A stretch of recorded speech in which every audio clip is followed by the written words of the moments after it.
Hello. Well, today is just a quick run through of some of the modern progressive rock bands that I've discovered of late. Some have been around a while and I've only just discovered them, others are quite new.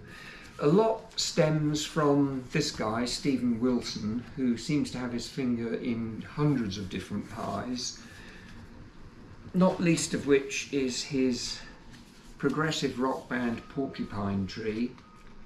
I've got several of their albums. This one's Light Bulb Sun. I'm not going to get out all of them.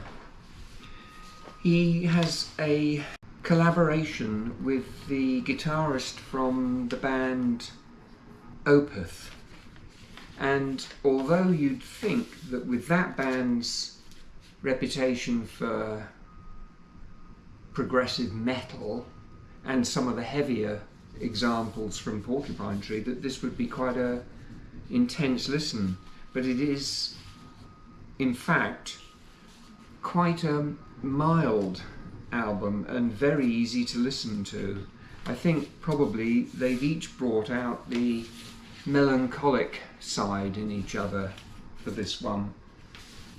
Here is an album by the band called The Pineapple Thief, and it won't be lost on people that the initials PT are there, and they are, if nothing else, something of a protege of Steven Wilson with his Porcupine Tree. Interestingly enough, they recently acquired the services of drummer Gavin Harrison, who was formerly drummer with Porcupine Tree, and he's brought a whole new exciting dimension to their sound. Those are all English, more or less, and moving abroad, I discovered a band called Riverside, and there are in fact more than one Riverside around. This one is from Poland, and despite English not being their first language, their songs are really quite poetic. This is another in the genre that's being called neo-progressive rock or neo-prog these days. It's hard to acquire this band on vinyl, and I have just this one, Shrine of New Generation Slaves. I'm looking out for others, so we'll see how well I do there. Discovering Riverside took me on to Lunatic Soul, which is the side project of Riverside's bass player, and it's again a more mellow version than the full band.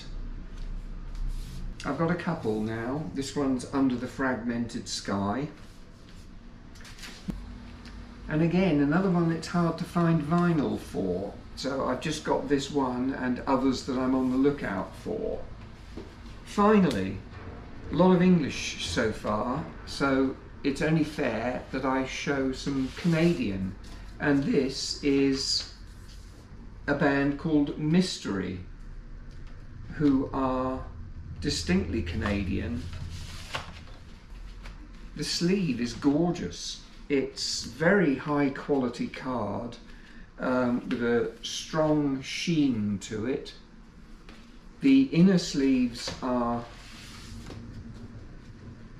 heavy duty and have all the lyrics on.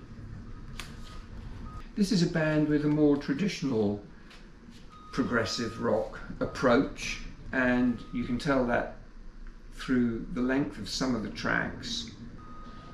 And overall, it's a very good listen.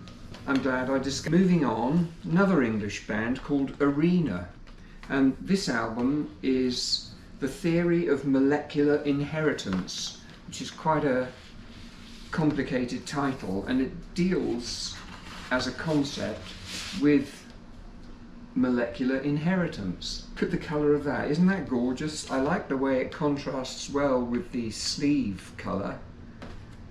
Anyway, dealing with quite a weighty concept, it's nonetheless remarkably good listening.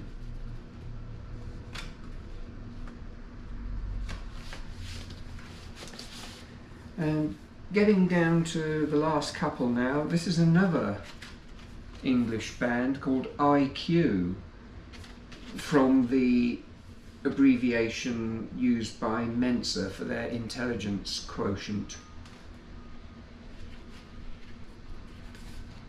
This one, interestingly enough, is recorded in my old hometown in England, Southampton.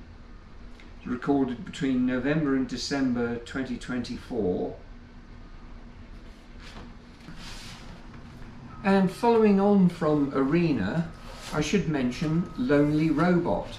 Now this is a side project of Arena's guitarist, John Mitchell, and in common with various other side projects, it has a much more reflective, calmer feel to it.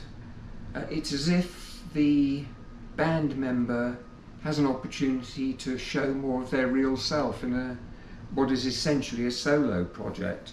This one, Under Stars, is the first in a trilogy of connected themed albums, and I'm really happy to have discovered them. So, happy listening.